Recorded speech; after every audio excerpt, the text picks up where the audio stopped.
The GoPro 6 and the DJI OSmo are great cameras and you can use both of them to record bike rides, but the million-dollar question is, which one is best? The GoPro 6 is smaller, lighter and more discreet than the OSmo, but it isn't as versatile. The GoPro is a forward-facing camera only, and if I want to capture action to the left, to the right, or in any other direction other than straight on, I have to physically twist my body, and this isn't always possible when on a bike.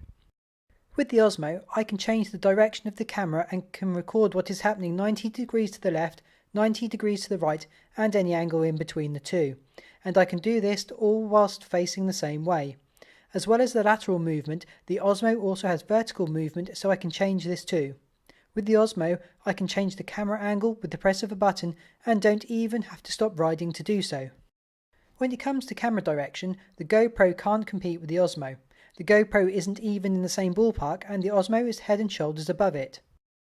Both of these clips were captured on the same day, a few minutes apart, yet the lighting and saturation looks totally different. It was a nice day and the sky was blue, for a change, but I can assure you it was not as blue as the GoPro shows, and the footage captured by the OSmo is a lot closer to real life.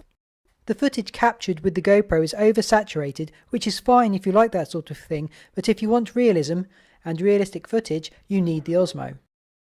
The smoothness and the stability is virtually identical. However, I should point out that the GoPro is mounted on a Fuyong WG2 wearable gimbal.